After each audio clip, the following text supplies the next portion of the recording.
A ceasefire this Thursday night between Israel and Lebanon. What they're agreeing on, what Israel is refusing to do, and why it's tenuous. We're going to see if we can make peace. Turbulence waiting in the wings, the warning about dwindling jet fuel supplies in Europe. The largest energy crisis we have ever faced. The effect on flights, airfares, and your summer vacation plans. Flood watch, the rising waters in an Ontario town, and what's expected in the coming days. Plus, out of this world experience. Just the need for us to collaborate on this planet. The Artemis II astronauts reflect on their historic mission.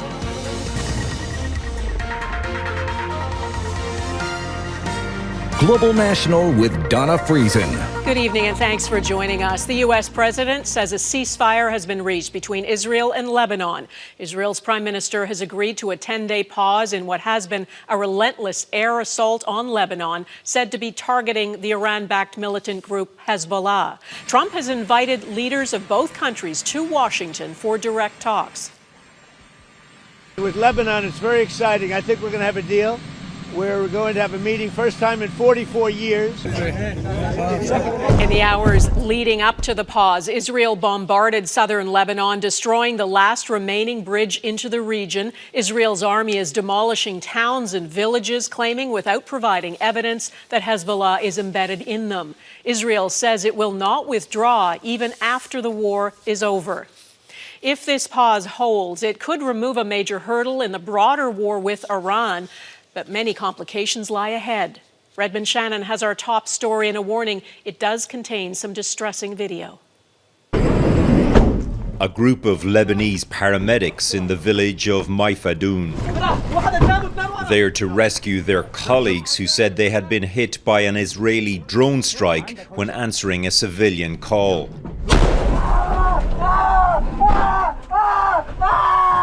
These paramedics then targeted two. Lebanon's health ministry says a subsequent third rescue team was also hit. In all, 4 paramedics were killed and 6 more injured. The Israeli military told Global News it is checking to see what happened. It is violence like this and Hezbollah rocket attacks from Lebanon into Israel like this that Thursday's ceasefire aims to end. And we're not going to have lots of bombs dropping, and we're going to see if we can make peace between Lebanon and Israel. Lebanon will be meeting with Israel, and they're probably going to do it at the White House. But Israel has only agreed to a ceasefire with the state of Lebanon and not Hezbollah. Both countries want the Iran-backed militant group disarmed. Hezbollah says as long as Israel is on Lebanese land, Lebanese people have the right to resist. Israeli Prime Minister Benjamin Netanyahu says his troops will remain inside Lebanon. Hezbollah understands, however, that if Hezbollah is seen as undermining a ceasefire that everybody else in Lebanon wants, there are going to be further domestic repercussions for them. The ceasefire comes too late for these towns in southern Lebanon being flattened by Israel's military, and the last remaining bridge to the south hit by an airstrike just hours before the ceasefire. Iran has been demanding that Israel stop its offensive in Lebanon as a key part of any peace deal with the U.S. So the success of the Lebanon ceasefire is crucial for U.S. President Donald Trump as he tries to restore normal shipping through the Strait of Hormuz. Donna? Redmond Shannon in London. Thanks, Red. Jesus told us, "Blessed are the peacemakers, but woe to those who manipulate religion in the very name of God for their own military, economic, or political gain, dragging that which is sacred into darkness and filth." That is Pope Leo on a visit to Cameroon. The American-born Pope said at the start of his trip to Africa that he didn't want to get into a debate with President Trump, but it's clear he's not going to be intimidated by Trump calling him weak on crime and terrible for foreign policy. The world is being ravaged by a handful of tyrants, yet is held together by a multitude of supportive brothers and sisters. President Trump said today he is not fighting with the Pope, but that the pontiff needs to understand this is a nasty world. He says Iran can have a nuclear weapon. I say Iran cannot have a nuclear weapon. So I can disagree with the Pope. I have a right to disagree. I have a right to disagree with the Pope. Pope Leo has not said he supports Iran having nuclear weapons. In fact, he has consistently spoken out against nuclear weapons.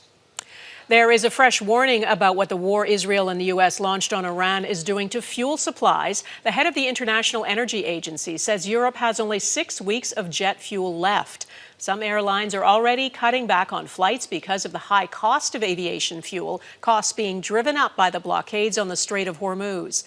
Touria Izri explains what it could mean for travelers as the peak season of travel approaches. Unless tankers start moving in the Strait of Hormuz, flights within Europe could be the next thing to stall. In Europe, we have maybe 6 weeks or so jet fuel left. If the waterway stays essentially closed, the head of the International Energy Agency warns airline cancellations will be imminent. What is happening now is the largest energy crisis we have ever faced in the history. Much of Europe's jet fuel flows through the strait, and the supply is being squeezed. Ryanair, the low-cost carrier that dominates flying within the continent, says its suppliers can only guarantee shipments until May. We've never had a supply issue. This is the first time we've had it. This is a shock for the industry. It's cost, not shortages, causing travel disruptions for KLM. The Dutch airline plans to cancel 160 European flights, about 1% of its operations in Europe, in the coming months. Fuel is the big operating cost, and it's gone up almost double in some cases. The bulk of Canada's jet fuel is produced domestically, but prices are tied to the global market. Canadian airlines are consolidating routes and adding fuel surcharges. Airfare prices are continuing to rise. So if you approach it with this wait-and-see approach, you're taking a risk right now. Travel experts are urging passengers to choose flexible booking options and remain open to changing their summer plans in the face of rising unpredictability. Touria Izri, Global News, Montreal. With so much of the world's attention focused on the Middle East, Russia launched waves of aerial strikes on Ukraine, firing 700 drones and missiles, many of them hitting civilian areas. At least 18 people were killed, including a 12-year-old boy in Kyiv, and more than 100 people were injured. The strike sent plumes of smoke above Ukraine's capital and also targeted the port city of Odessa and the eastern Dnipro area. Ukraine's president says now is not the time for allies to let up on support for crucial weapons and air defenses. It's important that pressure on Russia continues, sanctions and all other restrictions, but it's just as important that Russia is held accountable for this aggression, legally and practice. Volodymyr Zelensky is visiting several European countries this week, offering access to Ukraine's drone technology and expertise. The Russian barrage was the largest in months and one of the biggest in the full-scale war. Parts of northeastern Ontario are underwater tonight after consecutive days of heavy rain and melting snowpack have combined to cause major flooding. Residents are doing what they can to protect their property. Karen Lieberman is in Bracebridge, Ontario, where it's not the first time they've had to deal with rising water. Karen. Donna, spring flooding is creating challenging conditions here in Bracebridge. The water levels are already high, and the locals here have been warned that the flooding is expected to potentially get worse in the next couple of days. In the heart of the Muskoka region, the river roars. Water rushes from the Bracebridge Falls, bringing levels higher than they've been in years. We expect that this is going to be significant. It is significant already, but certainly hoping that we don't get to 2019 levels. When seasonal flooding and record rainfall forced the town to declare a state of emergency. We were in this exact spot in 2019, and we saw the water levels even higher than they are right now. Are you concerned, though, that you can get to that point once again this year? You know, you're always concerned because we're dealing with Mother Nature. It'll all depend on what's coming down the system from the north, and that will be something we'll see in the next 24 hours. The Jonkmans bought their cottage here last summer. They're now working furiously to keep it dry. Knew about the flood that happened in 19. You think, okay, maybe that's, the 100-year flood. but it's creeping up. Their backyard is now submerged, but neighbors have been working together around the clock, filling sandbags to keep the damage to a minimum. What does this look like compared to what you've seen in the past? So this is the second worst I've seen in the past. Popular local theme park Santa's Village is due to open for the season in a month. For now, though, it's partially underwater. Back here, where it's just ride infrastructure, it's not that bad, and we can bounce back from this, but fingers crossed it doesn't get much deeper. The entire region is keeping a close eye on the forecast and anticipating tough days ahead. It hasn't been record flooding, but it's quite impressive as you see out there in the river. Volume over the falls is probably in the 90% range of all-time high. The town is warning people in areas that may have become isolated by washed-out roads to be cautious and stay put. Karen Lieberman, Global News, Bracebridge. In Alberta, it feels like winter is back. Several areas got hit today with a big blast of heavy snow. Environment Canada says up to 40 centimeters is expected before the nasty spring storm eases tonight. Strong winds and blowing snow could cause poor visibility and make roads treacherous. The decline in vaccination rates coming up, why more Canadians are encountering barriers when trying to get immunized.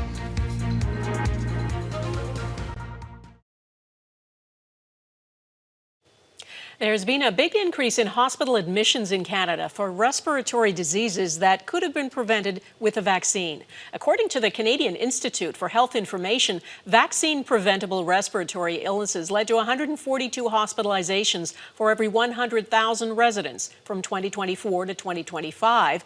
That is more than double the pre-pandemic levels. The report says 40% of those hospitalized had COVID-19. Heather Yourex-West looks at why vaccine uptake across Canada is dropping. So what do you think about that, Matt? With 2 immune-compromised family members, respiratory illness season can be an especially dangerous time. There have been 8 hospitalization visits between the 2 of them this past year. Of those, 3 of them were pneumonia-related. Fortunately for both Matt Skalvanek and Felicity Graf, pneumonia wasn't made more serious with a viral infection like the flu, RSV, or COVID-19. Both were fully vaccinated, though changes to how the COVID vaccine was delivered in Alberta this year resulted in a delay.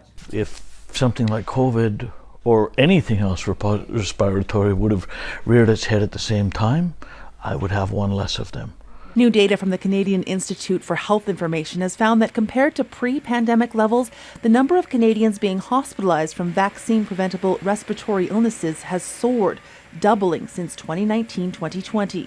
So what we're seeing is it's not as high as it was during the pandemic, but about 40% of the hospitalizations in the last year were still due to COVID-19. So what this is telling us is that our public health system at the moment isn't reaching enough people with the immunizations they need to keep them healthy and keep them at home. Health experts say vaccination rates are dropping across the country for a variety of reasons, including vaccine fatigue and a lack of trust in government and healthcare providers. There's misinformation and disinformation. People are fatigued from the pandemic, but I think we need to regain that confidence in this preventative strategy.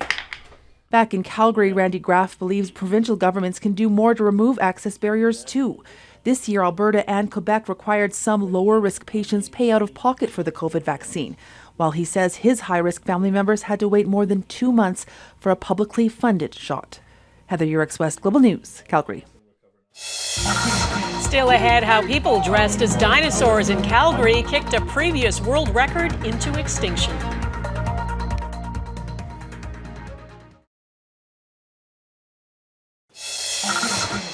You don't see this every day. This group at the University of Calgary shattered the Guinness World Record for the largest gathering of people dressed as dinosaurs.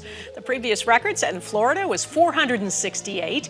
In Calgary, there were a roaring 682 dinosaurs. It was part of the university's 60th birthday celebrations, and organizers said it felt like the world needed a little lightness and joy.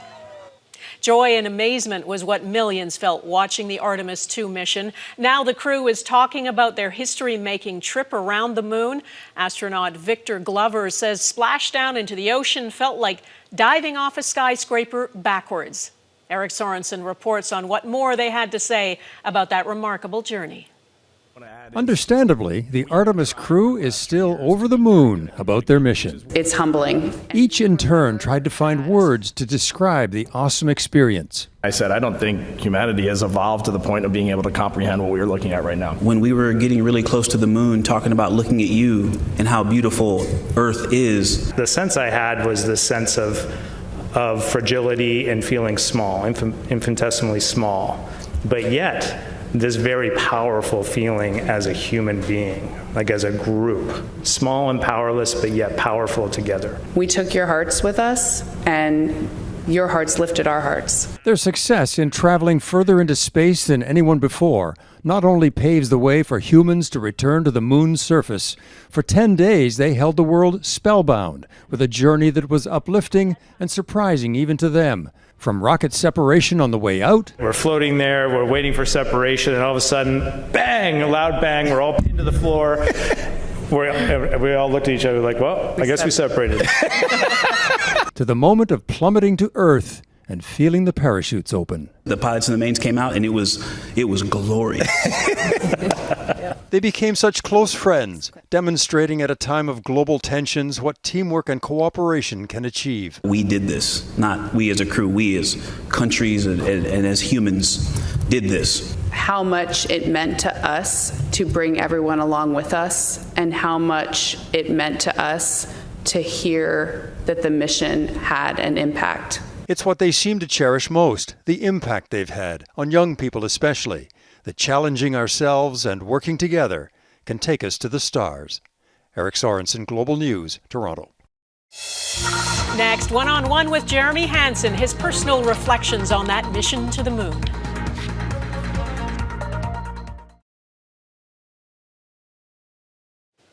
Blasting off into space has been a lifelong dream for Canadian Jeremy Hansen. He became an astronaut with the Canadian Space Agency 17 years ago, and now at age 50, he is part of a crew that has made history.